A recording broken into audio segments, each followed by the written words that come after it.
Because you think, oh, they're in the studio, they looped it. No.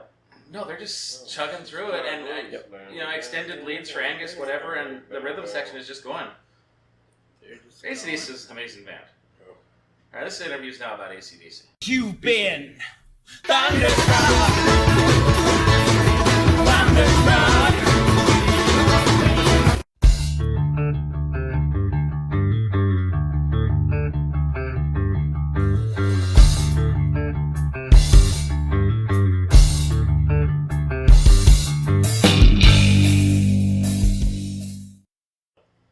Welcome to Room 6, the channel dedicated to the local Las Vegas music scene and the people that make it, including me and these guys.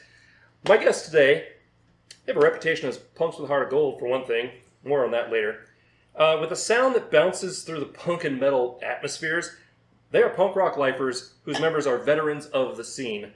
They released their self-titled debut album July of 2020, but now they've got a new single called Stop, which you can pick up. Please welcome to the channel, Suburban Resistance. Say hi, guys. Hi. Go ahead and tell, for anybody not watching, back that up. For anybody watching that doesn't know who the band is, thank you very much. But also, go ahead and introduce yourselves, tell them what you do in the band. I'm Kevin. I play singing. I'm Aaron. I play lead guitar. I'm Tom. I play rhythm guitar. Poorly. I'm Adam. I play drums. Pat, I play bass. Nice. I'm Josh. I host the show. Helps. Yeah. So, right. Best part of the band. Yes. I'm in the crowd. I just want to say, number one, I'm super excited to have you guys here. Thank you very much. And also, I just saw them at the Dive Bar. Right here is the video I did reviewing that show and the venue. And honestly, they were the headliners. Perfect for that show. It was quite amazing. Yeah, thanks, man. No worries. We had a good time. I want to talk real quick about the punk rockers with a heart of gold thing. Can you tell me a little bit about Punk Rock Saves Lives, which I believe was an album put out with exclusive and previously unreleased recordings by the Descendants, Flogging Molly, Authority Zero, Anti-Flag, Cigar, Face to Face, These Roving Years, and Reno Divorce. You got a lot of those sold, right? Yeah. That record was limited to 1,000 copies, and there are just a few left, and they're still selling pretty well. Punk Rock Saves Lives is a charity that was formed by Rob and Tina Rushing, who are friends of mine from the Flogging Molly cruise. And long story short, they were working for a different charity, Love, Hope, Strength, which was founded by Mike Peters from The Alarm after he survived cancer.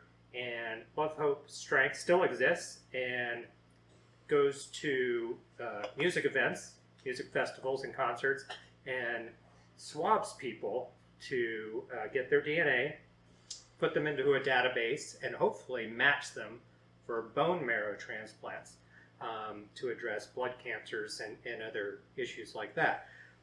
Love, Hope, Strength ended their boots on the ground United States mission, and so Rob and Tina decided to spin off from that and form Punk Rock Saves Lives, which does swabbing. We just swabbed at a festival called Pop Punk Is Not Dead last weekend, and we'll be at Bonnaroo and Lollapalooza, and we're on the entire Anti-Flag tour coming up. Swabbing's one of the things we do, but the cool thing about Punk Rock Saves Lives, it's a pass-through, which means we can benefit any cause or charity that's important to the bands playing the show. So if a particular artist has a particular cause that they want to support, when we're at their show, we fundraise and promote that cause. Because the type of 501c charity we are allows us to pass through whatever we do to any other 501c.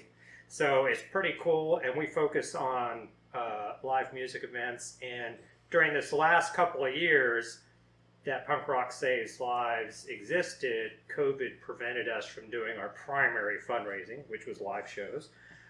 So Rob and I, probably drinking, we usually come up with our ideas when we're drinking. We're in a band together, a different band, as a result of drinking and saying, dude, we should start a band. So we're in a band together, and probably under similar circumstances, we were like, dude, we should put out a record.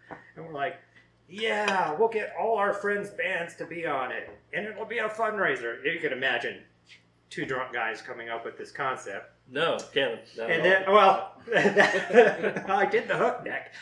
You know how the hook neck works, right? Oh, is that what you were doing? Yeah, your drunk friends are there. I thought you were doing something way No, different. this is your drunk friend telling you you should put out a charity record. So we're doing that, and then like the first couple of bands we asked were like Anti-Flag and Flogging Molly, and we're thinking this is stupid. Like everybody's going to turn us down, and it's just going to be all our bands, what we call the baby bands, like Right. Suburban Resistance and the band we have together, and other smaller bands. You know, Flogging Molly's like, yeah, sure, here's a track, and then Anti-Flag, so absolutely, here's an acoustic version that's never been released, and then you know, from there it just kind of steamrolled, and one of our co-producers is friends with Bill Stevenson from The Descendants, and he's just like, Bill, want to be on a charity record? And he's like, yeah, we're recording a new song right now, and we're going to give it to you. So that song, that Descendants song, is not on anything else. So it just goes from there, and then suddenly you have bands like that. Everybody wants to be on your record, right? So then you get Cigar and Face to Face and Barstool Preachers and Bouncing Souls, and it's just a great record. 100% fundraiser. So that was supposed to be the long story short, but it was actually a pretty long No, story. I'm so glad you went into detail because I didn't really know what Punk Rock Saves Lives was really about. I just, you know, doing the research for this interview, I kind of was like, oh, 501c charity, right on. A support group, cool. But I didn't go into too much of it. I didn't realize the swabbing. It feels like at first that might have been a hard sell for a punk rock crowd. Be like, hey, we want to put you in a database. Well, what we did, I say we, like I did it. I didn't do anything but help. What they did, and I supported as much as I could, was everywhere there was a show, like Riot Fest in Chicago or Punk Rock Bowling here in Las Vegas, whatever it was, they would get local volunteers to staff their booth in shifts, and the volunteers stand in the booth, and as people walk by just trying to buy records and t-shirts, they're in their face. They're like, hey, you want to get swabbed and maybe be a match for a bone marrow transplant? And they just grab people as they walk by. And then we have fundraisers and raffles, autographed Authority Zero skateboard. Yeah, you want to win the skateboard? You want to win the skateboard? Let's talk about swabbing. So you just kind of entice them, and they've had, I don't know, 8 or 10 matches over the years, and actually hooked up people for the transplants, and it's actually saved lives. Right on. Wasn't expecting it quite so early in the interview, but apparently I need to restock the beers. So, booze break. We're back. And speaking of booze, welcome to the show, everybody. Cheers. Let's go clunk, clunk, clunk, clunk, clunk. It's not a product endorsement, it's just him. No, but if, you know, somebody does want to sponsor the channel. Please give me money, I'm very hungry. Please give me money so I can eat. I don't have another job, this is what I do for a living. Please give me money. So we were talking about Punk Rock Saves Lives, and it's a charity and there's a support group. From there, I'm going to move on to, can you talk to me about open mic at Islands? What got into your brain is like, That was my doing. let's go do open mic. I wanted to play in front of people. Mm-hmm. And I didn't care where we did it. And there was an open mic. My friend Jessie was the bartender. She still is, I believe. Yep. And I said, let's just go down there. We'll play 4 cover songs and just blast through them and have fun and do what we do. And I think we had a great time. Yeah, it was fun. It's kind of an odd mix, as Adam and I both kind of have a background of playing music for a long time. And some of the other fellas hadn't played as many shows. So Tom definitely was ready for that experience. I was pure rookie as far as playing in front of people goes. But you're a legend. I have legendary status that is He'd already put a possibly set undeserved. together. It was a pretty good set. Yeah, we do exist because Tom decided he would finally be in a band. and Tom willed it into existence. Yes. Yes. Pretty much. Nice. I remember talking to Tom about that at the Anti-Nowhere League show.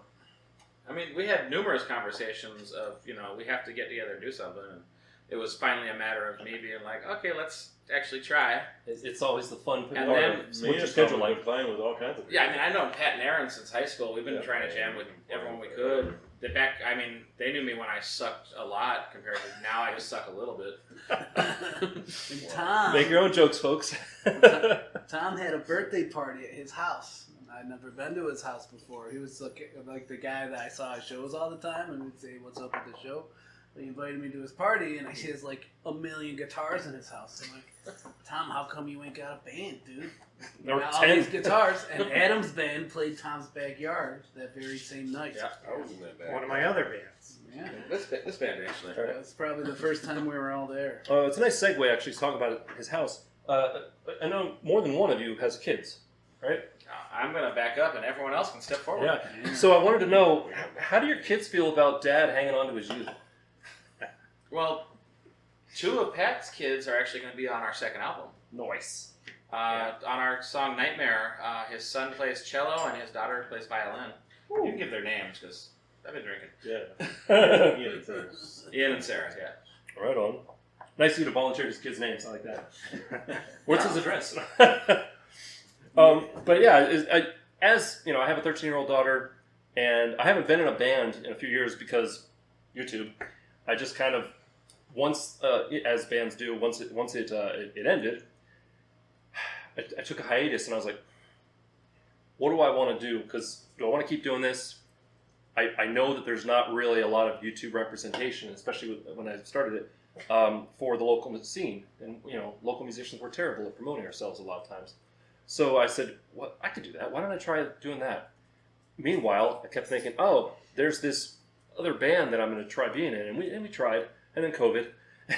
And suddenly I was like, I don't feel that urge to get back. I still want to do music. I'm still collaborating with someone right now, writing a song. I want to make music, but I'm going to leave the performing up to the professionals, like you guys. With a small P. With a Small P. P. When you say professional. What? Actually, Did you get paid? the first time I became aware of Kevin's existence was because of one of his kids, his son, being on his shoulders with a mohawk at Punk Rock There's a Bowling. That was your kid? I've seen the it's a picture. very well-known picture, yeah. Picture here. Pink. Slap it in there, yeah. Put the picture in there. Yeah, and I was like, oh, that's awesome. Yeah, my little kids, man, they've been to Punk Rock Bowling every year they've been alive.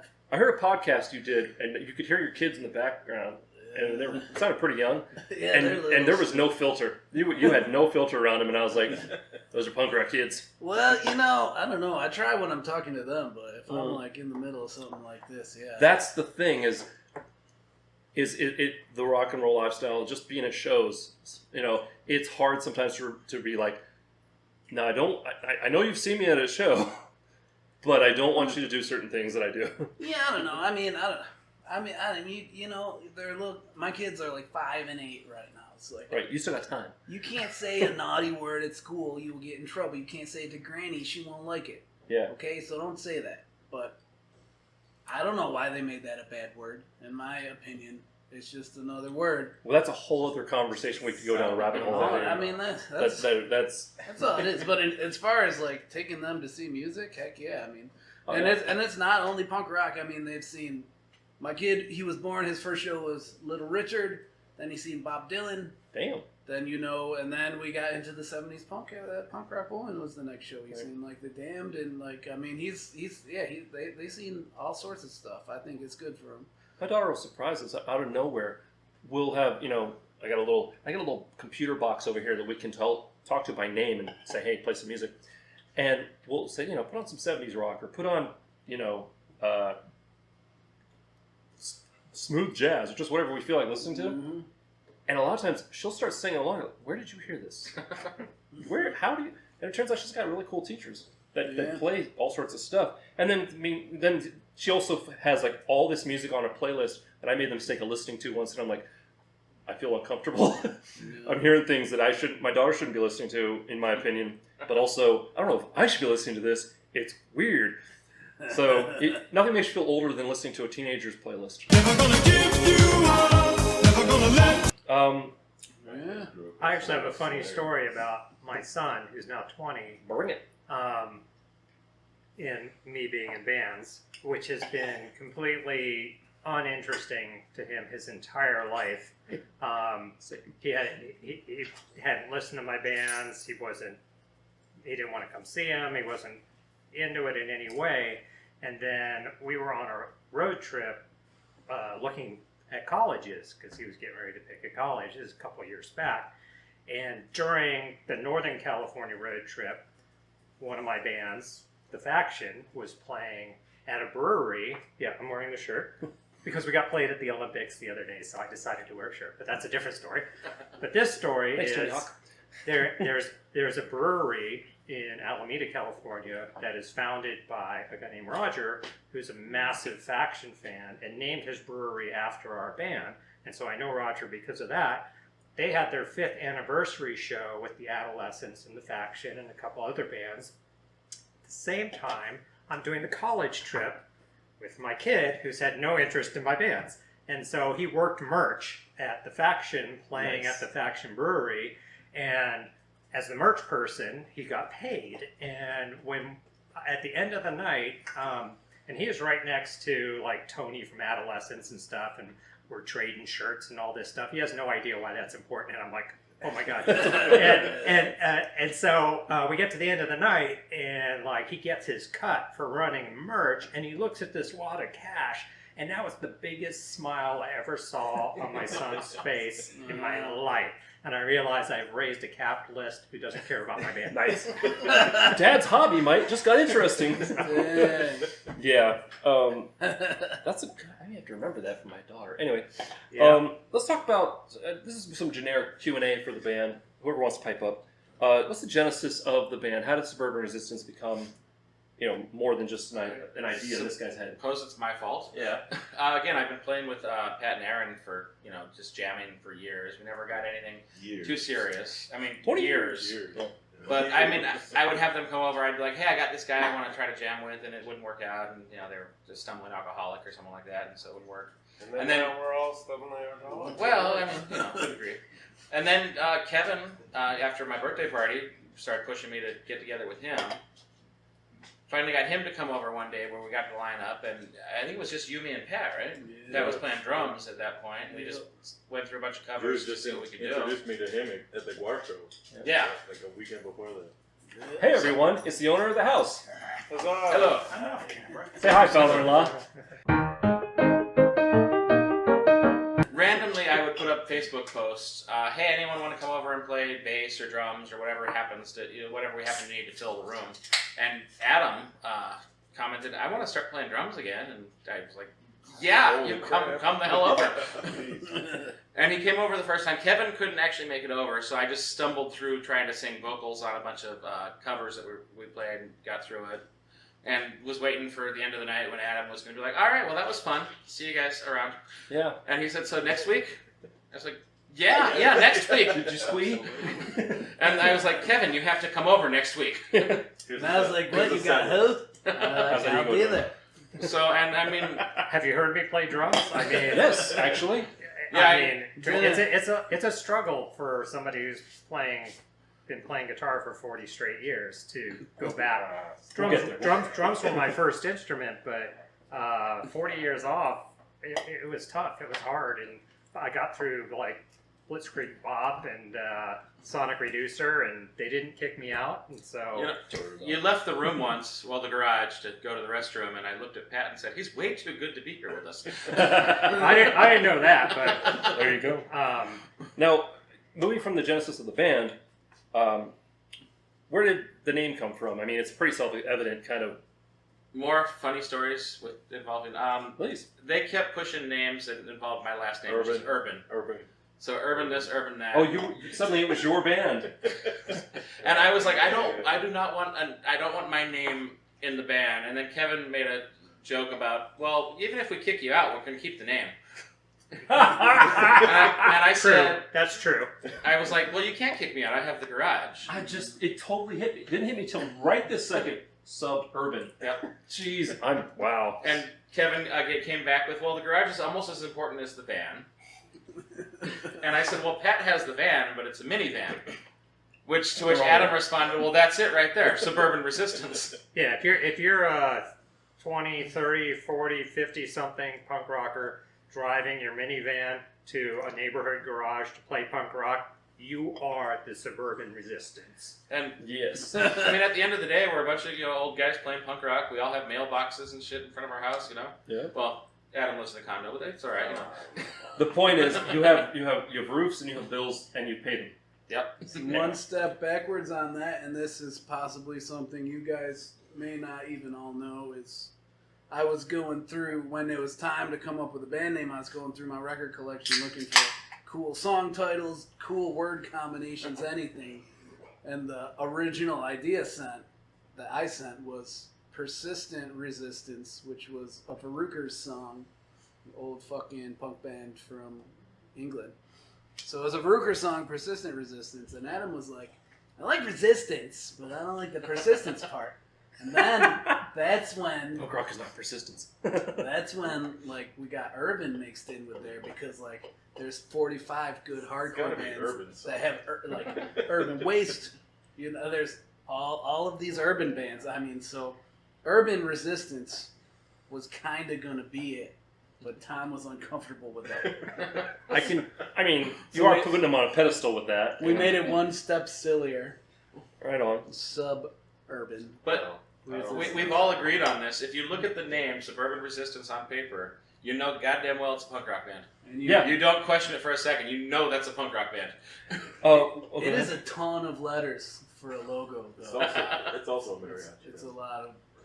Actually, yes, I did come across, there is a mariachi band named in Spanish, Suburban Resistance. It's kind of big, too. We're going to tour with them. Yeah, that would be hilarious.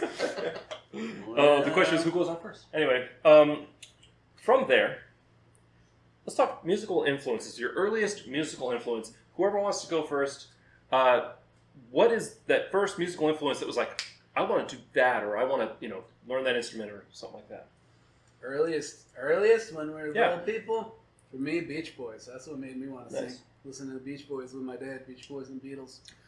And then after that, the Doors. When I heard Break On Through from the Doors, I was like, that's the thing. Because then it gets all heavy and he starts yelling. I was like, well, that's a whole different thing. I mean, at the time, Doors in general, but also just Break On Through, you're like, what is this? Right, yeah, so yeah. This is not on the radio, Those were those jams for me. Right on. For me, go ahead. First for me, that I was aware of Kiss when I was like a child, just because they looked like Kiss and all that. But the first song that really stuck in my brain was "I Wanna Rock" by Twisted Sister. I saw the video on MTV. I was 5. Cool. And the video, I was like, I love this. And I didn't hear the song again for another probably 10, 12 years. Yep. Because back then you could just pull it up on your phone, And then he appeared in front of Congress. Yeah. I missed that part too. Yeah, Dee Snider is ridiculously smarter than his image appears. Yeah, that My gave dad gave me okay. the Appetite for Destruction tape. Yeah. Oh, yes. Your dad gave you that? Yeah. That's cool. Their dad's pretty cool. Yeah. Yeah. He started us playing drums. Yeah. And music. Oh, There you go. What about you, Adam? Well, for drums, it would have been Beatles and Ringo, just from my parents' records. Beatles, big time. And then in high school, when I started playing guitar and kind of moved away from drums, it was because of AC/DC and Angus, and just being amazed by the simplicity and the rawness and the craziness of Angus on stage with the guitar. And so I actually did get a brown wooden SG just to be more like Angus. I would dress like Angus for Halloween at high school. And Did you do the move with the leg? well, I didn't do that exact move, but if it was like 83 or 84 and you were at a faction show, I'd be playing an SG and I'd be going crazy and throwing my hair around and stuff. And that was because Angus was my understanding of how guitar was played, which, if you think about it, is kind of crazy because Angus is a very non-traditional guitarist. But Yeah, that's true. that's why I went from drums to guitar, was because of AC/DC. Real quick, I want to jump in on that. I remember learning the riff for Thunderstruck, and you all know it. But I remember learning it and then thinking, wait, he plays that like the whole song, almost. Yeah. And he's dancing around like that, and I'm like, respect. And I don't ever want to do that song again. I mean, any AC/DC, like when you listen to the like rhythm behind it, when you think about, they're just playing that straight rhythm the whole song. When you see them live, it's just amazing that they can just keep it together without falling apart. And because you think, oh, they're in the studio, they looped it. No, they're just chugging through it, and extended leads for Angus, whatever, and the rhythm section is just going. AC/DC is an amazing band. All right, this interview is now about AC/DC. You've been thunderstruck.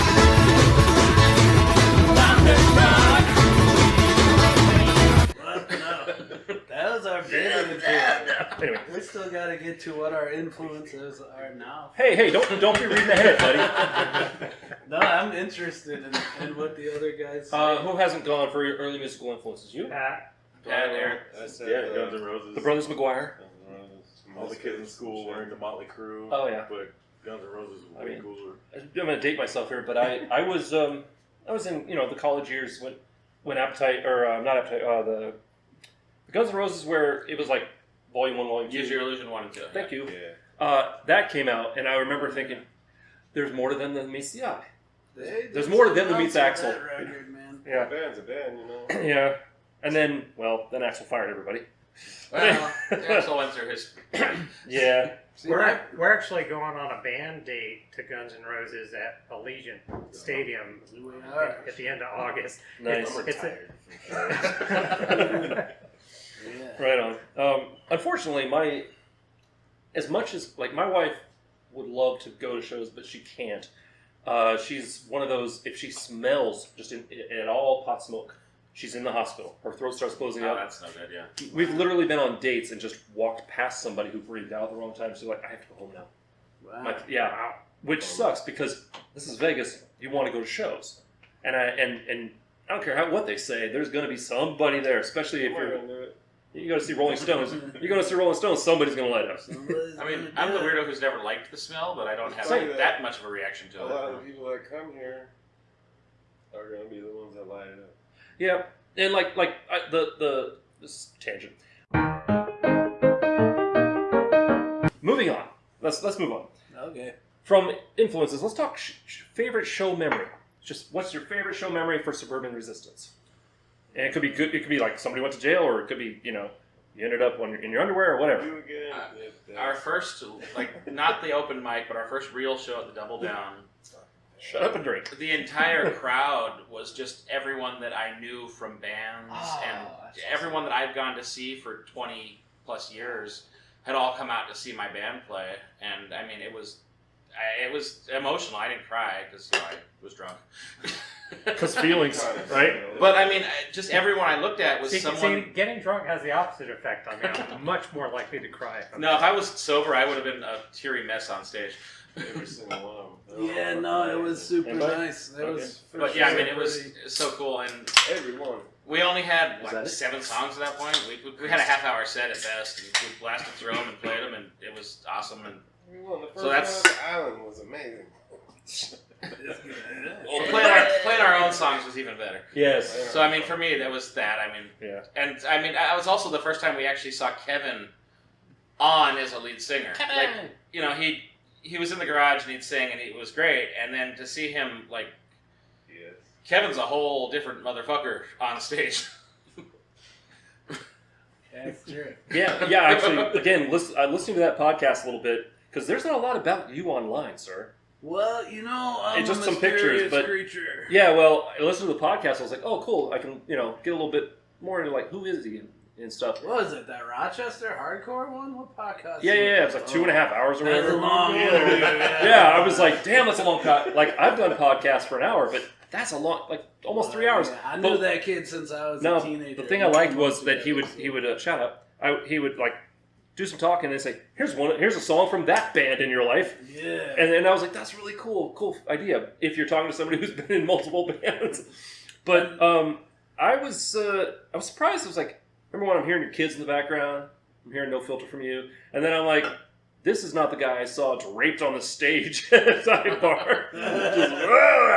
But I could tell, like, I having been close to that same situation myself, where you're just like, I don't know if I'll remember this song, but I'm having a good time. I'm that drunk. I could tell, like, you've been doing this long enough that you know your limits, and you were having a good time. Yeah, I don't know. I mean, it's not just like drinking a lot before the performance. It's not really that. It's like the actual performance and excitement itself blasting me off into a different frame of mind, you know? I Because get it. like I'm definitely a little more laid back and not that outgoing, you Right. know. So I have a lot of pent up crap, and when we hit the stage, I definitely want a beer and a shot before we go on, and I'll probably chug like 30 beers while we are on, Right. and I'll be drunk by the end of it. But it's not about being. There is a freedom. It's not the alcohol. It's as much as the Yeah.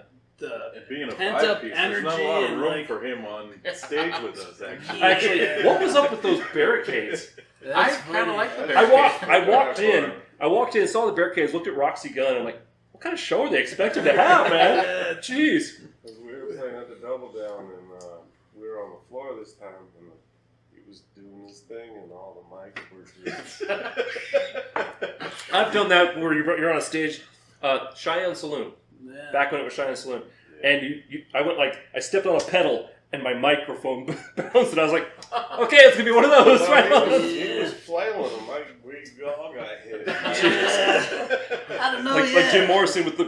Like I was saying before the thing, I can't sit still, especially once the music's going down. I mean, it's just like I put a lot of emotion into Right.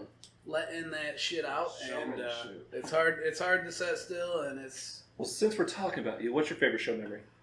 of this band. Yeah, because we could be here forever talking about all your bands. Yeah, I don't know. I mean, probably that same thing. I think that was super special, that first show when like The Double Down. all the urbanites came out, all the people that Tom's been holding up for so dang long came out and gave it back to him. I thought that was real special, man. I mean, it's Yeah. We started right before COVID, so we have not had that many shows. Really? Right. That's why we have so many albums out already. We got our second album coming out, We, and like our third show because we were we just had, like, discussing we're being COVID ready to band. start playing. Like, okay, I was trying to get something together for my birthday, which was in April.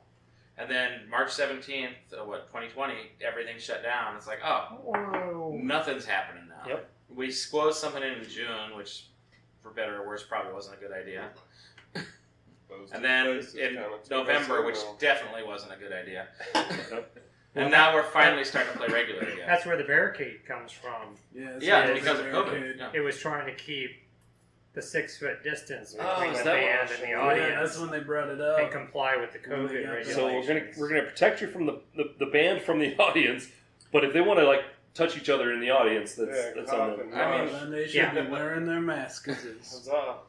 No, it really was funny though, just because of the size of the dive bar. You know, you're like, barricades? What is this, the House of Blues? yeah, it's funny. All right. Outside in the parking lot. What's your favorite show memory? Like I said, everyone. I love all these shows. Everything we do is amazing to me. You don't have one that was like, wow, that was crazy, or Oh, we went out of town. I almost died, or whatever. At the Doll Hut. At the where? The Doll Hut in Anaheim. Doll Hut. Yeah. The world famous doll. Yeah.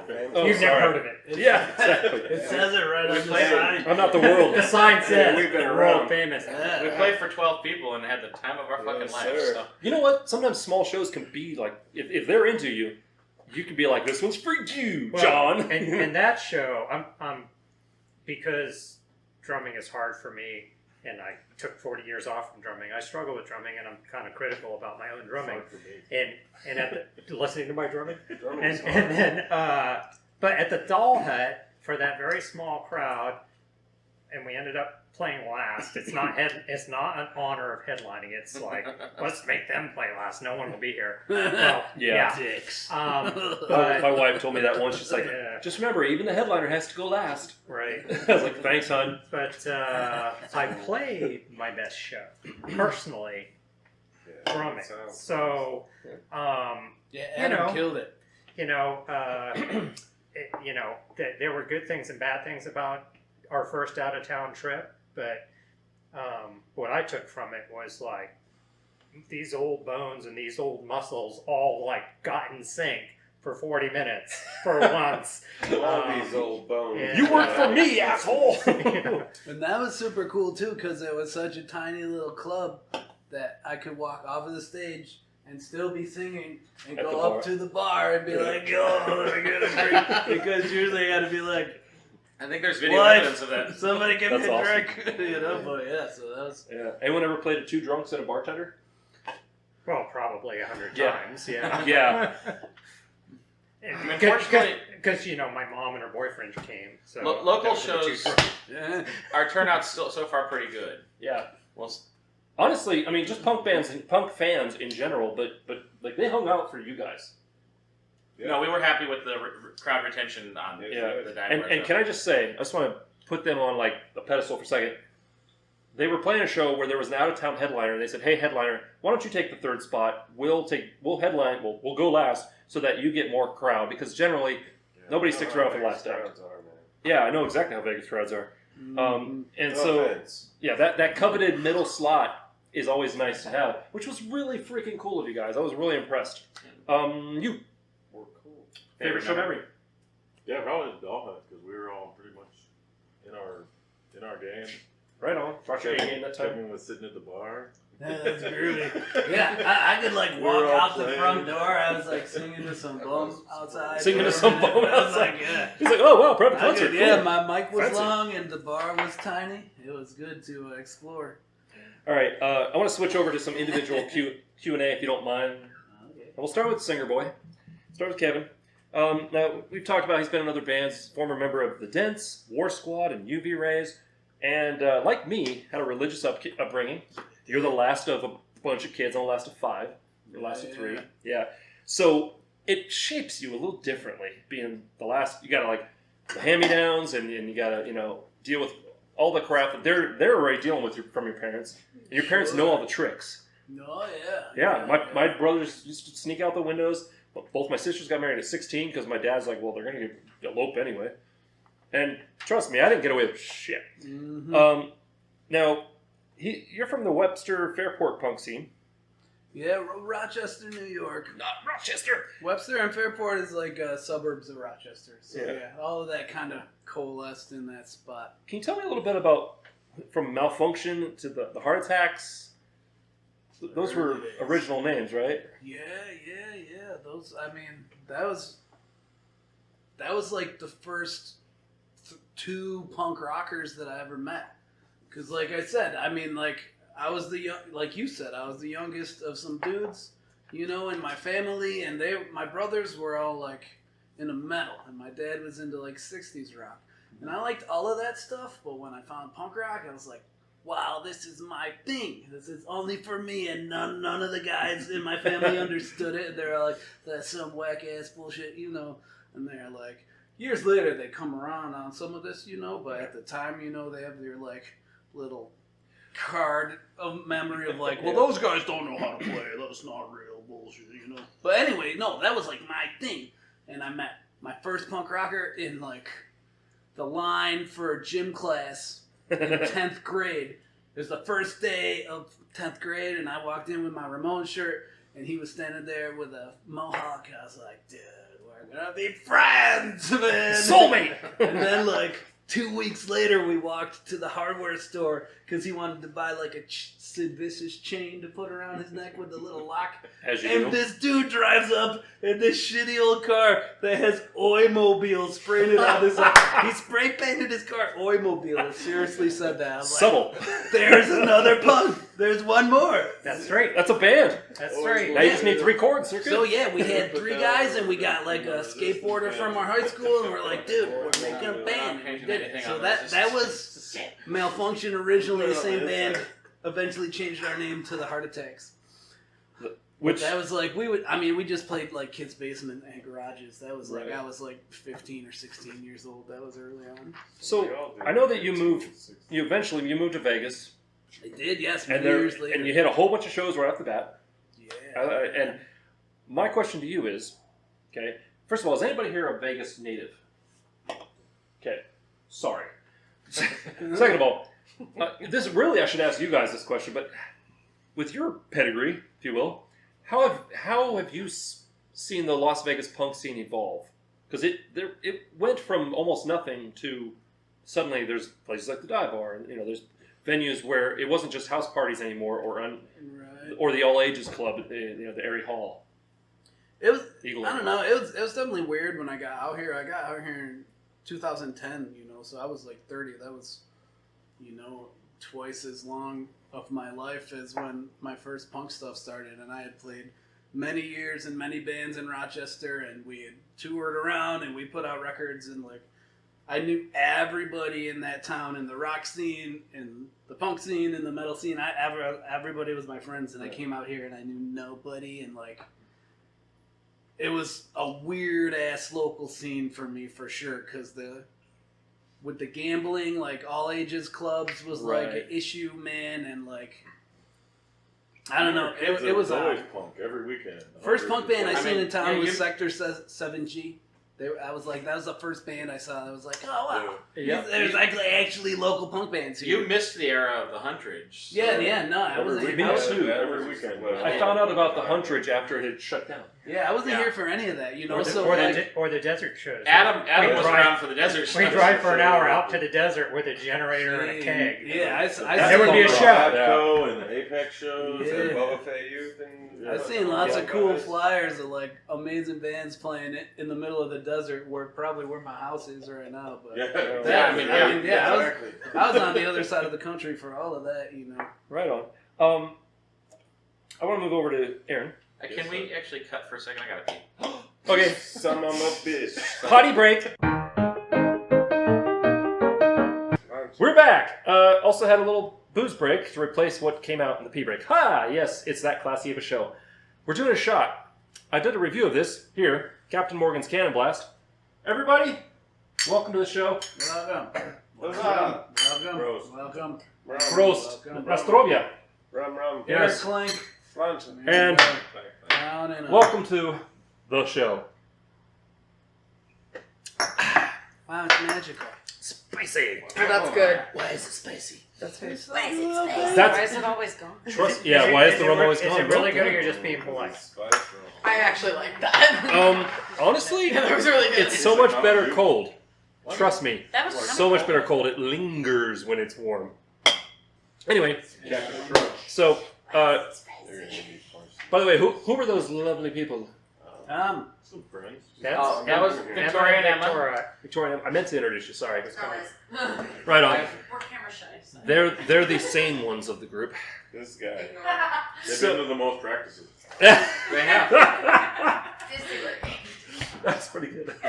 All right, so Aaron. They're actually visiting Las Vegas and working with FEMA to get people vaccinated and save the entire planet. Save the planet. Really? That's no bullshit. That's 100% true. Huzzah. Good job. You're the real You'll heroes. see your smallpox. I bet you I got more vaccinations than any of you guys. Whatever. Just by I'm a age. He chef. was You in got- the you got fucking You're in the anthrax. military, yeah. You got an anthrax? I don't know. You got yellow fever? Yeah. Yeah. Yeah. Man, I we'll have to That's the compare big one in the cards butt, sometime. right? Is this No, some I weird didn't think pissing nothing contest I big don't know about about? All right, Vaccination pissing, yes. moving on. Back to my job. Aaron, Yes, sir. one of the guitarists, That's one. Lead. professional cook. Yep. You still working at a hitching post? Yep. And I have a question for you. A monkey had a pancake stuck to his bum? Yeah. Can you elaborate on that one? That's a guar lure. It is a Guar lyric. Damn right. It's amazing what you hang on to over the years. Because I haven't listened to Guar in forever. Oh, you should work on that. I should. There's nothing but Guar. And would you say a punk fan equals a Star Wars fan? Sure.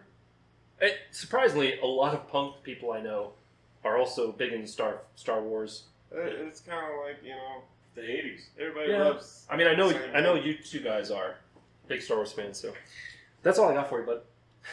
That's it. Show them your Boba Fett. You don't even want to see my I know. Boba Fett? Wait. Other leg. Wow.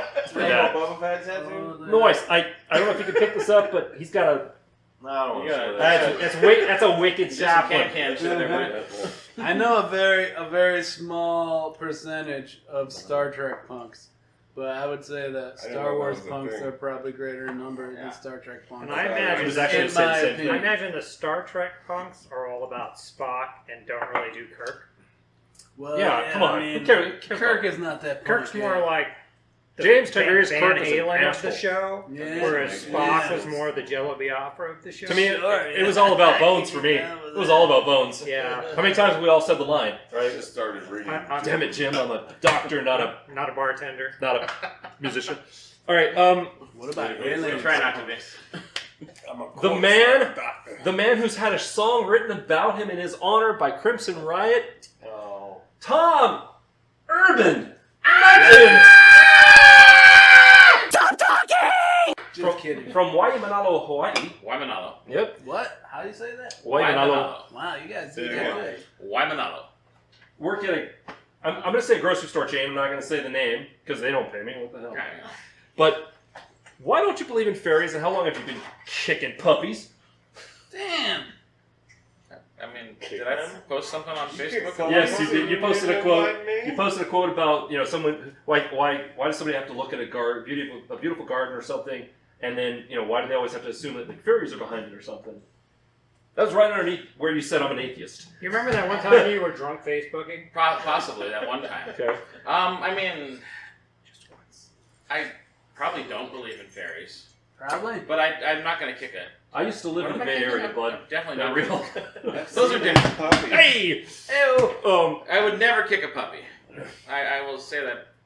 Fair. What about like a hush puppy? Why would you? They're delicious, right? But what if it was on the I ground? mean, I'm not into seafood. Or are we talking the shoe? No. All right. Did you ever settle on the best tool for beating eggs? It was always fork. Honestly, it's what I use. Yeah, I mean, It's always fork. Fork. spoon was never an option, and I mean, if whisk you're was doing- only before you went back to the fork. If I you're, just punch if you're those doing, motherfuckers. use the fork. Yes. Anyway, if you're doing like a massive amount of tangent, if you're doing a massive amount of eggs, maybe a whisk. But honestly, Yeah, fork. Yeah. How's that guy? I got a. oh yeah, professional cook. Sorry. I got a metal fork. Like you use to flip meat and shit. Yeah. Use that. Yeah. What's the most amount of eggs you ever beat together at one time? Yeah. Totally. Let's get to the real question. If you make a French toast for all day, you gotta use like 40, 30 eggs. 40, 30 eggs? If you make a meatloaf, it's 20, 40. 40, 30. Is that when you're changing your oil? I like it. That's for all day. So All right. if you made like meatloaf on top of pancakes, you would need like 100 eggs beaten. Word. That's that real Math. shit. That's that When am I real- going to use this? This is when you're going to use it, right here. That's important. He cooks, he does. All right, one more question for Mr. Urban. Yes, One more question for the Tom. The Juggalos? Really? Gathering of the Juggalos? Oh, Yeah. the ICP. Why not? I took. Here's the So thing. you know how magnets work? Yep. Yes. Okay, Have good. you I mean, seen honestly, no, Alcoholics? I don't. I have no clue how a magnet works, but I know they work. I can learn you. I mean, it's North Pole, South Pole shit. You know, you can tell me exactly how they work, and I still don't understand how they work, so it doesn't matter. But I took my little brother when he was 10 years old to his first ICP show, because a 10-year-old should go to an ICP show. I don't know.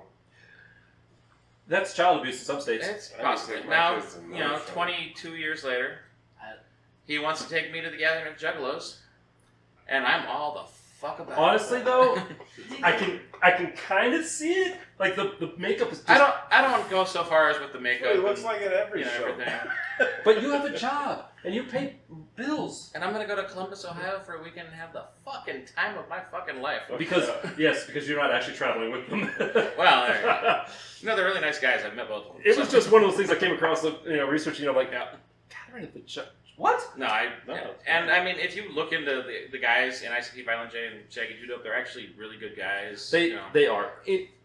To be fair, it may not be punk rock to say it, but I mean, the opinions of Tom Erzing are may or not be shared by those right resistant. All right. yes. That's enough. That's enough picking on you. We get to the fans right now. No, jeez, I just made it so much worse. Don't tempt me. I'm the editor. Don't tempt me. I'll put a freaking creepy clown on here right now. Oh, wait. All right. Last but not least. Oh, wait a minute. Did I miss? I missed Pat. I'm so sorry. Don't miss Pat. You son of a Look bitch. at him. fucking baseball. Brother of Aaron McGuire. We got Pat McGuire over here. Oh, you Clan fucking McGuire, fight McGuire, fight! There are a lot of McGuires. They are. And pretty much all of them play instruments. Yes, I've we learned. do. First of all, Sin thank you for your Irish. service. He's former Army. Served in Iraq. Yes, sir. Yep. I bet that Is sucks. there such thing as former Army, or are you always Army? No, it's for Is there a punk scene in Gindorf, Germany? That was Yeah. like 84, dude. We were Yeah. little kids. Oh, you were there too? Yes, sir. Okay, because you didn't put it on your. No, You know, we're where- Probably. That makes sense. You'd be there too. Yeah, I guess so. I have a pretty Mostly a sick farming collection community. of 80s Yeah, it was- German punk records. So I'm sure when they did were you there. get into punk then? At what point were you like really? That's a funny question right there altogether. Uh-oh. Have I? Are you into punk? Have I? I just keep showing up at rehearsals and they let me on stage. I don't know. Pat's our resident metalhead. Except for the songs he writes The are punk scene has always are been the punk in songs. Vegas. Yeah. Every weekend there's been a punk show. in I was Vegas. disappointed you didn't do the hair whip on stage. Next show. He plays a Just lot the of beard beers. alone. You. I won't be doing it. Anyway. So did your Star Wars dreams come true? Sorry, Star Wars dreams come true when you had aluminum burden on your skin? Think back to the movies, because Yeah, sure. aluminum burned on your skin? Pulling potatoes. Campfire. Pulling steaks out of a campfire. Yep, I did the deep dive. He's like, Once you put it on the internet, it's out there. Yeah, he's pulling some I was Nardwar like shit right there. 16 You're the or something. second interview in a freaking hey, I like Nardwar. Narwhal's awesome. Yeah, you go camping one time and you don't bring a grill, so you throw all your shit in foil and throw it straight in the fire. It looks like it's done. Ah, yeah. That's Vegas. It was camping. done. But I read that, and I knew that you two were Star Wars fans, and I immediately was like, I hate you. I'm burning up. That's And then we spent the rest of the night drinking vodka and howling at the wolves and shit. Howling at the wolves. And then throwing glass at the tent while they were sleeping. Yeah. And then he woke up and he was like, "What the fuck? There's glass all over glass it." in front. Yeah, Going get out of camping with there, you guys. bastard. Jeez Louise. All right. Last but not least, To the misfits. the man, the myth, the slam dancer, Adam Bomb Segal. All right. I don't know that Seagull. I don't know that I've ever slam danced, to be honest. Oh, sorry, that was Santa Claus I was thinking of. Sorry. Yeah. Man, the myth, a slam dancer. That's an old MTV joke back when they had. No, I remember the videos. little video, yeah. Yes, thank you. Hey, We all Yeah, remember. we're old. I'm from the 80s. Yes. I remember. I'm actually from the 70s, but yeah. Wait. Not me. Um, I miss so it. he's also the guitarist for These Roving Years, which we mentioned about on Punk Rock Saves Lives, and The Faction, The Faction. Wearing Which- the shirt today. which, by the way, Just by coincidence. that is so almost like Knights Templar or the Empire. I'm not sure which. Well, it's the independent truck company's logo that was stolen by somebody in the band, not me. Don't Um, worry, nobody's done. and it's just blatant trademark infringement that's been Yes. going on for years. So, you're the board of director for PRSL. The chairman of the board. Sorry, okay. What I found was you were on the board of directors. I am. It's but the chairman. I'm Ladies and actually gentlemen, the Frank chairman- Sinatra. I'm the chairman of the board. Yes. We got the jazz clip. Jazz And- snaps from the peanut and gallery. I love Frank Sinatra. So. Dude. As a singer. So you're a punk rock As a lawyer. person, he had some Yeah. issues. How I gotta differentiate. I had to how do you balance being a lawyer and a punk rocker, like a punk rock lawyer? Well, Seems kind of Um, fitting, don't it? yeah. You know, I the last tour I went on ended within the week of starting law school. They practically drove the van up to Santa Clara Law School and kicked me out to start classes. So during law school, I played very little music. I did something like a Me First and the Gimme Gimmes, although before them, where we did punk rock versions of hits from the 70s. But mostly I sort of given up music to go to law school. And then got hired out of law school by a firm in Las Vegas. And within a few months, I was at a place called Vesely's Music, which I think was on I remember that place. Maryland or Charleston. Or Charleston. Oh, yeah. Charleston and Bruce. I know exactly. So where it was. I was in Vesely's, where I got one of the guitars I still have, a wine-colored Les Paul Studio. A lime colored?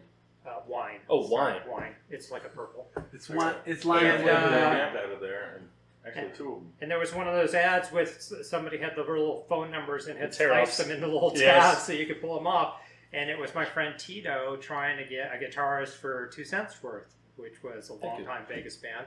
And so really, as soon as I got out of law school, started working, I pulled the number and I joined 2 cents worth, and I walked into the first practice and I said, and this is the answer to your question, finally, I will play local shows and I'll practice with you a couple times a week, but as soon as you guys are ready to go on tour, I'm quitting your band because I'm a lawyer and I will not be going on tour. So that was the balance, and we never got big enough to go on tour. Here's to paying bills. Here's to not getting big enough to go on tour. Yes. I was able to be in 2 cents worth for many years, and shameless plug, 2 cents worth, 1997 to 2007 retrospective double album on vinyl coming out in 2 months. That's right. There'll be IamRecords.com. IamRecordStore.com. There will be links in the description for their social media as a band, and from there you can follow also about that. Real quick, I just want to say, Kevin, Hi. neglect is a terrible thing. Yeah. Alcohol abuse is terrible, and neglect is a form of abuse. And I just want to say, this man just went and took all our shot glasses and took all the little dregs and poured them into one, and he's about to do it. So, hey, Leftovers. here's conservation. Ew. Bingo. Oh, shit. Oh, baby, I'm You're sorry, baby. All right, Gentlemen in the Mr. sky. Bomb. Can I call you Mr. Bomb? Sure. Where did the atom bomb come from? Who named you that? It's written Well- on his basement. Yeah, that was, so if you follow the faction, you know that our first record in April of '83 was not listed as Adam Bomb Siegel. It was just Adam Siegel. And then when our first album came out in Halloween of '83, I was Adam Bomb Siegel. In between, I went on a high school graduation trip to Europe with a good friend of mine, Chaz, and some other people. And on the trip, we were drunk in Prague. As you And we were in the hallway using coins to buy beer out of a beer vending machine, which we thought was amazing. Yep. And It's still amazing. yeah. Still cool. And Chaz realized that he had a nickname, Chaz, and then we had a friend there who had a goatee, even in high school. And he had a nickname, the Goat, and then the other guy, I can't even remember his nickname, but I had no nickname. And so Chaz decided in his drunken wisdom that I needed to be assigned a nickname. And he said, I dubbed the Atom Bomb, or the equivalent. I mean, it's right there. yeah. Bones. So that's the story. My buddy Chaz came up with that because he felt bad that I, of all the people drunk in a hotel hallway in Prague in 1983, did not have a nickname. And I'm just so glad you didn't come up with it That's the story. yourself. Because if you told me that, I'd instantly lose a little respect for you. no, I didn't come up with You myself. don't come up with your own but- nickname. But that's I spent months perfecting the Atom Bomb autograph after that. Well- So I fully bought in, and I developed the autograph. And if you've ever seen it, it's a massive star-shaped A and a huge bomb, and then I draw a bomb, and it has 7 sparks, and it's like a thing. So I totally bought into it, and But I did not invent it. I did not come up with it. Or I don't pencil. see a pen. I must have it. Please Sharpie give pen? it to me. I must have it. It's best with Give him a Sharpie. it's best with a massive Give it to Sharpie. me. There we go. Give it to me. Give it to me. The biggest, most That sweet, that obnoxious funk, thing that you nasty, can that do fishy stuff. is That's is what I'm the talking best way to do it. You'll have Please to give it send to him me. Oh man, here it There you comes. go. Bass drum. Yes. Oh, look at it. Going go. on eBay, Ah, baby. damn it, look at it. Where's the ball? Where's the ball? Where's the ball? Yes, fuck. Man, And so Bink. that took a long time to perfect, but it's all over the world now. Took you like 5 minutes to write it. The rest of our autographs are I've done that. I've done Oh, that. it's fine. It's fine. look out. We do have the conversation when we have to sign records. Like I hassle these guys. They're like, you need to do something bigger. You He's need to always come up with telling me my something." signature too tiny. Yeah. What you do is you do something that looks like your first initial, and then you go. That's exactly what I do. Yeah. Well, see, my last name is 10 letters long. My first name is 7 letters long. So immediately I was like, like the magic squiggle. Yeah, it's too many letters, man. Why is it that printing your name, which is more labor intensive, is not the magic powerful squiggle that gets you like a home or, a car? All right, Mr. Bum. Who said, love America like you love your kids? Constant correction and a press to be better. I said that. Really? Yeah. Wow. That's how I feel about patriotism. It's not you love everything and give everything a rubber stamp. I think if you care, you will care enough to try and make things better. Can we use that for the campaign? Can we use that for the campaign? There should be a little tooth sparkle effect I just on that. be who I am. Okay. Oh, Bye, Aaron. oh, we lost him. It's all right. We lost We're still on that. One more question. Okay. Don't call them vinyls with an S. Oh, For sure. Yeah. And don't call it a vinyl. It's The none thing of those things. that is round, The that has genre music, is vinyl. is a record. It's but yes. true. It's okay. You Go can buy call it a records. vinyl record. That is accurate. True. But it is not a vinyl. Fact. And the plural of vinyl is vinyl. You don't go to the gas station and fill up with gasolines. True. No, you get gas. You don't make bread with 3 cups of flours. Come on now. True. Unless It's you're not mixing your types of flours. vinyls. You can go like almond flour and AP and then. But that's not what's happening in But that's not what's happening I'm with just record. being that guy. That is not the problem with record. I agree with you. But But honestly, Stop saying what's a vinyl? vinyls. Don't call a record a vinyl. Yeah, It's not a terrible. thing. It's It's grammatically terrible. It's historically terrible. And it's an yucky. insult to all the record collectors who came before you. That have Wow. better record collections A than punk you. rock- Stop doing it. Wow, a punk rock hipster grammar Nazi. He's. You have no idea. Let me just say this. Let me just say this. And He's you right about all of it. and you meme people will understand this. There. I decided on all 3 spellings. and I heard all 3 spellings in Yes. my head. I just know I have a lot of MP3s. But you Does it have a- What's iPod? you have records now. MP3. Yeah, they hang on my wall. They look really pretty. But you're on the Alright. records. Yes, I am. So- Records. Even though Aaron stepped away, we're gonna go ahead and move on to gear. Moving on. All right. I'm gonna start with the drummer because they're your gear horse. Let's be honest, and they always take the longest. The lights. You gotta go with Yes. the lights first. Oh, I mean, yeah. The lights. And then there's the smoke. Okay, so here's what I'm gonna ask. I keep I'm not kicking gonna at say. him. I feel bad. I'm gonna say. No, kick him. He's drummer. I'm gonna say, what are you currently rocking on stage now? I'm not gonna ask how many drum sets you have and which one is in your living room. Yeah. I've actually. Welcome back. We're on gear now. Hello. Yeah, I've got a Pearl set, and it's called Crystal Beat, and it's the clear acrylic type look. I don't know if it's technically acrylic, to be honest. And then, depending on which album is out, I have colored heads. So our new album, our second album, SR2, is red vinyl and red artwork, and so my drum heads are red. I do still have the purple cymbals from SR1, which was the purple album, but I did order the red cymbals, so the red cymbals will be here soon. And then I have lights that shine up through the clear drums, and then I shoot a smoke machine out between the hi-hat and the snare. So for me, playing drums is all about smoke and lights. You're so bougie. This is what happens when you got lawyer money and you're in a punk rock band. I don't buy anything expensive, trust me. No. They actually don't sound that good, but they look really cool.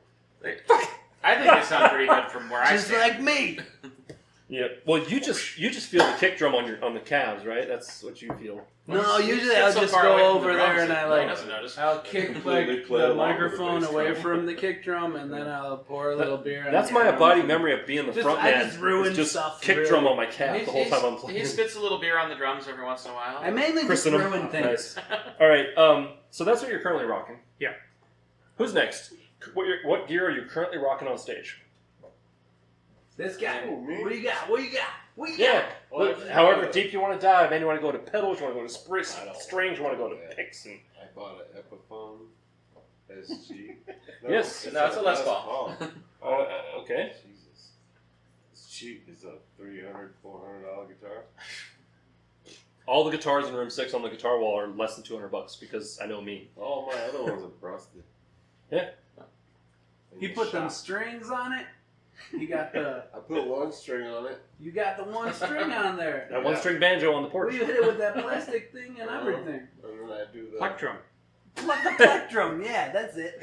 That's the word I was looking for. That's how I play lead.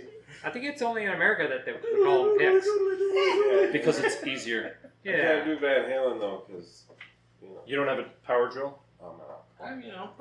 That's so weird. No, seriously though, what are you playing through for like amps? Marshall. I said No, amps. it's, I mean, it's Adam's Friedman. Whatever Adam got. It's a. Oh yeah, he's borrowing my amp right All now. my shit's in the shop. punk rock. Yeah, so he's Oh, playing yeah. a Friedman, Nice. which Is I it- ordered and it's was loud. delayed because the Friedman factory was backed up making them for Dave Grohl. But of course. Fucking What's up with Dave that? Grohl. What's up with that? Yeah, To be go to fair, heck, he Dave did Grohl. that, though. Go to heck. Yeah. Oh, be nice. I know the other I'm guitar just player, saying. Chris. We're trying to get a thing. Yeah. How many mics? How many amps does he need? A million? I mean, A million? If and for two? some reason, Dave Grohl is watching this video, number one, wow, please subscribe. Number two, we'll open. We don't care. Just one. Yeah. That was they're- cool that you wasn't Scream, but it was the worst Reach out Scream to them. record, but it's still cool. Actually, where we started with the Punk Rock Slave Slash record, Rob from Punk I Rock, said slaves or lives. Yeah, slaves. Punk Rock Slave Slash record. That's a whole other record. Maybe cut that and start over again. That's that gutter punk shit. Yeah, we're actually doing a Punk festival rock with slaves. the Foo Fighters in the next couple of weeks, and Rob What? from the charity is bringing Dave Grohl the record. Are you really? Yeah. Anyway, Burn them shits. rabbit hole. Moving on. Off track. So that's you for gear, basically, right? Yeah, pretty much. You're not going to go into the whole big long, like, I use these picks and these pickups and all that stuff? Oh, no. Okay. Who else? Poncho. Yeah. I have a terrible habit of buying a lot He of buys fucking everything. guitars. We heard. I have a ton of guitars. Apparently you're in 10 bands. No, well, I'm 1.5 now apparently, but we'll talk about that another day. Oh wow, what the hell's going on? We'll I got talk. work in the morning. That's it. So I know what's going on. I see how it is. I have a stupid Splinter idea off. that every time we play live, I'm going to play a different guitar until I get through all At least you're not the guy who has that. 26 of my guitars. At least you're not the guy who has like the rack with the 6 of his guitars on stage, and every song I gotta change. Every song I gotta change. No, when we record our videos that we Well, that's record, recording. That's different. I change guitars between every. We record for both albums. We recorded 12 videos for each album, and we did them all at once, like in the same place. As you do. And I felt the need to change guitars between every song, so And every video sure. was slightly different. So you're in cheap And trick, is what you're telling me. And socks. I don't have any 7-neck guitars. And eyebrows. As far as amp-wise goes, I'm actually using a JCM 2000 that I bought off Adam for a steal. So you're just the gear guy. JCM I'm 2000 the get rid sounds of like a get made It's getting a- rid of gear guy. Last week or 2 weeks ago, I loaned it to Stan Lee from the Dickies, and he loved it. So I mean, I think it's a good amp. Saw the post you did about that. That was pretty cool. Did you see my Pawn Stars episode where I sold an amp I saw that. to buy No. season tickets for the Knights? You have to understand, I worked in pawn shop for 4 years. I don't watch Pawn Stars because it bugs the crap out of me. Well, Yes. You need to Google my episode and see me sell an amp. So- And I have surprisingly, these- I probably have seen your I episode. do have these 'Cause cute they little play it at my guitar work. picks. He was there. They are cute little pets. Oh my god, that's so perfect. It's That's all yellow. yours. It's got the thing on it. That's mine. You Thanks. have. It's Thanks, got man. his little Mine's name. worn off. He's, I'm gonna put it on a chain. No, No, you in my should. pocket. It's gonna go right there in my pocket. But can you hacky sack? Gross. No, I can't. I have no ink vape All monster. right. So, I'll teach you that. so one. your gear on stage is A JCM 2000 into a PV Valve King 4x12. Valve King. I paid way too little for it, and it sounds fucking great. So, Either one of you guys. and then I got pedals, but Yeah. Well, I mean, if you want to go into pedals, we can go into pedals. I mean, really, my main. really- Tuner and a wah. You really only have like a couple, right? Tuner and a wah. Yeah, because I saw you on stage and you were just playing and focusing on what you were doing. Just rock out. I've got a tuner into a noise suppressor into a big muff that is purely there for decoration, Noise. and then a Boss like super overdrive, and then I have a chorus pedal that we use for one song that we haven't actually played live yet. Of course. But we're gonna do that Saturday. Go Saturday team. doesn't count whenever people watch this, but we're gonna do it Saturday. Yeah, unfortunately, this will not be done by Saturday. That's all right. The 31st. You come see us live at some point, you might see me use my chorus pedal. Maybe. What's This guy? Am I right? am I right? What I didn't ask that, but what's your next show Right. after the 31st? Punk Rock Bowling. Which is when? September 25th, we go on stage at 1:45 in the afternoon. Yeah. That is your waiting line. I love that. That is- I love that reaction. that It's is just like sweating. 1:45 in the afternoon. See you there. All the way, and we're, all the and way we're down the stoked. street. And we're What? stoked to I do am- it. Might as well be Yeah. 7 a.m., right? No, it's gonna be awesome. No one can have any idea how fucking stupid happy I am to be playing this thing. Oh yeah, punk rock bowling is kind of a big deal. The peanut gallery over there is going crazy. I mean, I met Victoria at Punk Rock Bowling. Well, I mean, mostly. It was before, but then the festival happened. I'm there every year. I'm in the front row. There's pictures of me on the barricade Oh, we every know. single year. There's a song about it. I've never been, but I'm going this year. I'm never gonna let you live that down, No. buddy. I- Once you got free tickets. Right. So no, Punk Rock Vegas Bowling native, is am I right? like Vegas the native. culmination of my fucking life. At this I'm point. gonna have to go down to punk rock bowling this year. I mean, I've never. It's always one of those. Well, I'm working or whatever. Or I don't feel like Chris Reject from Crimson Riot would say. I'm not punk enough.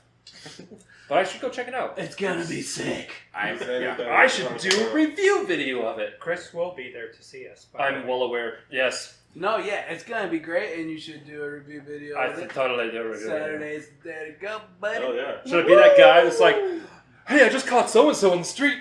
Yeah. No, I hate. No. No, we're gonna Bring a we're camera. doing it. You can do the We're book. actually going to have a set time where all of us are at our merch. Yeah, bring your You phone. want to over, rewind that and try fucking- that in English? It was just a little more alliteration than I was ready for. When all of us are at our merch booth. Yeah. Noise. Hey, Right on. and you brought this up earlier, having little kids and playing in a band.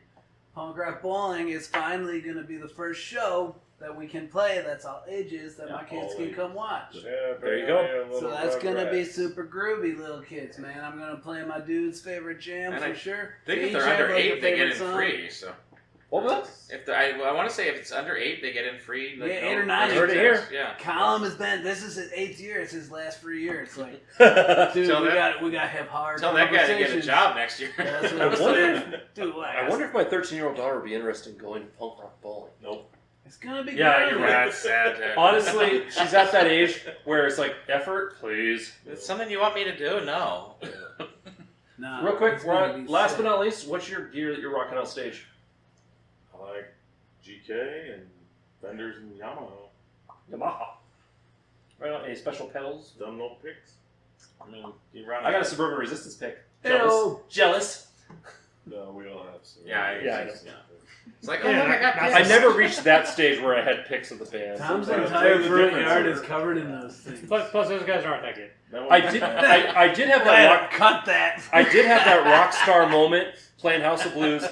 Did House of Blues, and after our set, some guy in the front goes, "Can I have your pick?" And I was like, "Check that off the guitar, the rock star checklist." I was like, "Sure, man." Clink. Funny enough, Next act, he did the same thing.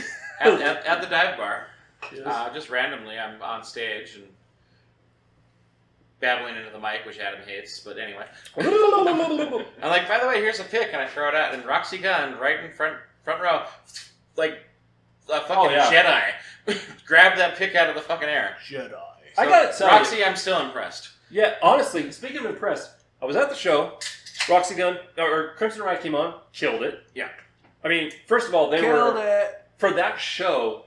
They were a breath of fresh air. Let's be honest, and they just totally took over the stage. And when they were done, you're like, how are they going to follow this? And then Glitter Trash came on from LA. They did an awesome job. They were them. They were them. Yes, and then you guys came on. Yeah, they were fucking great. But what I was so impressed. Like Roxy Gunn was just like, okay, I'm done schmoozing. I'm gonna go be a fan now. And she was right there in the front while you guys were playing. Again, going back to that first show at the Double Down, Chris, Roxy, and Ryan all came out to support. Oh yeah, the whole band. That was an honor. All right, good news. Last question. We're almost done. Let's pretend we're talking to new musicians a new musician who's come and seen you at a show, and they come up to you and say, "How do I be like you?" That'd be tough. Yeah, What advice would you give them? What's one piece of advice that you would give a new musician that you wish someone had given to you? And don't say change your strings, and don't say don't. Don't stop. Yeah, don't stop. Don't stop doing what you want to do. It is so hard to pick it back up. It's so hard to find, like, Do it. you make the excuse and you say, Do it. no, I'm not going to do it anymore. I'm going to take a break. And then you're like, wow, I wish I missed that.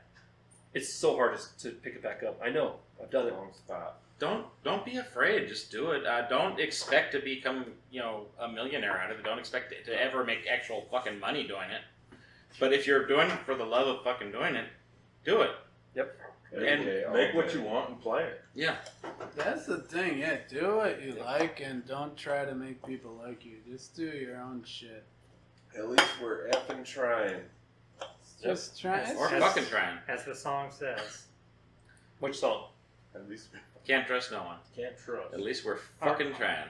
Well, I was hearing a couple different things, so I was like, which song are you talking about? Our big hit, don't you know? No, that's one of our songs.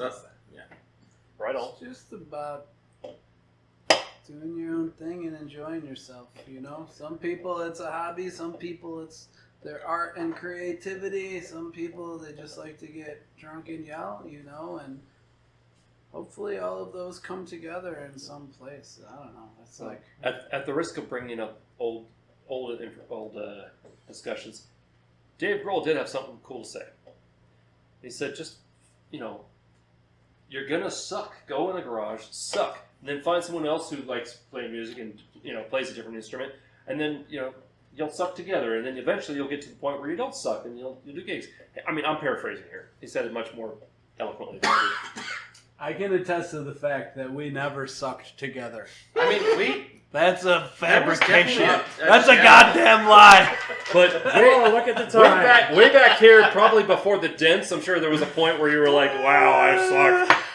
somehow or another, No, there was I've always definitely been amazing, but my banging band, there was they a sucked gel for a while. from the first time we practiced. I mean, just playing.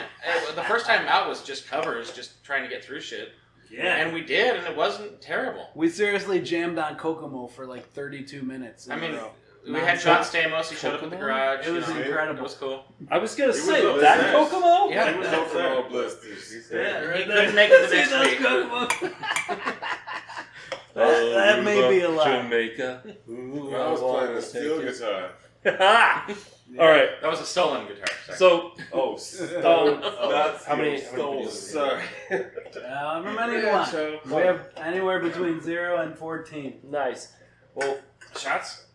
no, videos. Damn, chill out. I have to go to work. Yeah, right. He's got to go to work. I got to go to work in the morning. But hey, thank you very much for watching. Basically, we're going to go ahead and, from here, we're going to watch a video or two of them. And definitely check the links down below. Check them out. They're amazing. The Suburban Resistance. Thank you so much for coming on, guys. I really appreciate you. Whoever's got a can left, go ahead and clink. Drink. Boom. Cheers. Drink. Lunch it. And thank you. Seriously. Thank you. Remember to be amazing. And we'll see you next time on Room 6. Say bye, guys. Bye, guys. Thank you.